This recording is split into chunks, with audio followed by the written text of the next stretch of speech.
Poster लगाने के विभाग प्रमुख रमेश तिखे इनका मृत्यु हो गया है। नगर सेवक गायब होने पर उनके पोस्टर लगाने पर दीवार पर एसीपी कल्याण जी इन्होंने प्रतिक्रिया दी है। ते संदर्भ में नया मोड़ आ चुका है।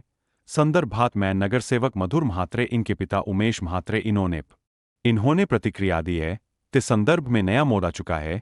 संदर्भात में नगर सेवक मधुर म्हात्रे इनके पिता उमेश म्हात्रे इन्होंने पुलिस में गुन्हा दाखिल कर दिया है, क्योंकि इसकी वजह से हमारी बदनामी हो रही है। उपविभाग प्रमुख रमेश तिथे इनकी मृत्यु हो चुकी है। वो क्या किया वही जो ये किया वो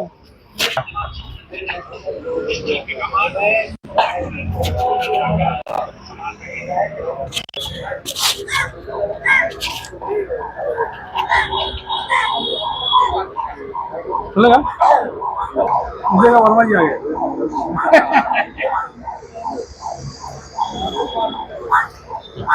ये तुला सांगणार एक दुखद घटना झाली आहे, काय सांगणार आपण? काल आम्ही जे आमचे मिसिंग नगरसेवक आहेत शिवसेना उद्धव बाळासाहेब ठाकरे पक्षाचे त्यांची शोध घेण्याकरिता आम्ही शहरामध्ये नगरसेवक मिसिंग असल्याचा बेपत्ता असल्याचा आम्ही पोस्टर्स त्या ठिकाणी शहरामध्ये लावले होते। परंतु मधुर म्हात्रे यांचे वडील यांनी माझ्या मुलाची बदनामी झाली आहे या प्रकरणामुळे म्हणून पोलीस स्टेशनमध्ये खोटा गुन्हा आमच्या विरोधात दाखल केला होता आणि पोलीस त्यानंतर आमच्यावरती सर्व शिवसैनिकांवरती दबाव निर्माण करत होते। पोलीस स्टेशनमध्ये हजर राहण्याकरिता दबाव निर्माण करत होते। त्याच दरम्यान आमचे उपविभाग प्रमुख श्री रमेश तिखे यांच्यावरती देखील पोलिसांचा दबाव होता। त्यांनी या दबावात येऊन ते प्रचंड प्रेशरमध्ये होते, ते तणावात होते। काल रात्री 2:30 वाजेच्या दरम्यान हृदयविकाराच्या झटक्याने त्यांचा दुर्दैवी मृत्यू झालेला आहे। खरं तर हे पोलिसांच्या दबावामुळे किंवा मधुर म्हात्रे यांचे वडील श्री उमेश म्हात्रे यांनी जी खोटी तक्रार आमच्या शिवसैनिकांच्या विरोधात दिली होती त्याच्यामुळे ही दुर्दैवी मृत्यू किंवा या प्रशासनाच्या चुकीमुळे ही हत्या झाल्याचा आम्हा शिवसैनिकांचा आरोप आहे। महाराष्ट्राच्या हितासाठी शिवसैनिक गेल्या अनेक वर्षापासून रक्त सांडत आहेत, परंतु आज देखील महाराष्ट्रात लोकशाही जपण्याकरिता किंवा लोकशाही टिकवण्याकरिता शिवसैनिकांना बलिदान द्यावं लागत आहे। हे खरं तर अत्यंत दुर्दैवी बाब आहे। कोळशावाडी पोलीस स्टेशन कल्याण येथे काल उमेश बळीराम म्हात्रे यांनी एक तक्रार दिली होती की त्यांचा मुलगा जो नगरसेवक म्हणून निवडून आलेला आहे आणि ते देवदर्शनासाठी बाहेर गेलेले, परंतु काही त्याचे पोस्टर लागलेले आहे की ते इथे नाही आहे, तो त्यांच्या संपर्कात आहे, त्यांची बदनामी झालेली आहे, अशा स्वरूपाची एक त्यांनी अदखलपात्र स्वरूपाची तक्रार कोळशावाडी पोलीस स्टेशनला काल दाखल केली होती।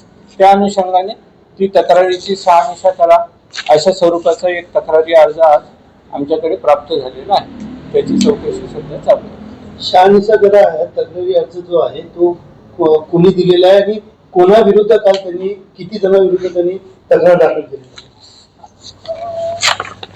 काल तक्रारी जी आपल्याकडे दाखल झालेली होती कोळशावाडी पोलीस स्टेशनला ती नीरज दुबे यांच्या विरोधात दाखल झाली होती आणि त्या तक्रारीच्या अनुषंगाने नीरज दुबेंनी आज एक वेगळा अर्ज दिलेला आहे आणि त्या अर्जाची चौकशी आता कोळशावाडी पोलीस स्टेशन। सर, आज ठाकरे गटाचे पदाधिकारी आहेत त्यांनी देखील आरोप केलाय की त्यांचा जो एक पदाधिकारी आहे त्यांना पोलीस वारंवार फोन करत होते, दबावामुळे कुठेतरी त्याचा रात्री मृत्यू झालेला आहे अशा प्रकारचा आरोप त्यांनी केला आणि 302 प्रमाणे पोलीस प्रशासन असेल किंवा उमेश म्हात्रे असेल यांच्यावरती गुन्हा दाखल करा अशी माहिती त्यांनी आज दिलेली आहे। या संदर्भात नाही, अशा प्रकारची माहिती कोणतीही पोलीस स्टेशनला अद्यापर्यंत प्राप्त नाहीये। जो अर्ज प्राप्त झालेला आहे नीरज दुबेचा त्या अर्जाच्या अनुषंगाने चौकशी चालू आहे। कुठल्याही व्यक्तीची मयत असल्याची अशी नोंद आपल्याकडे आली आहे का? आणि अशा प्रकारचा तो जो ठाकरे गटाचा पदाधिकारी रमेश तिखे यांना आपल्याकडनं फोन केला होता का आणि त्या गुन्ह्यामध्ये त्याचं नाव होतं का?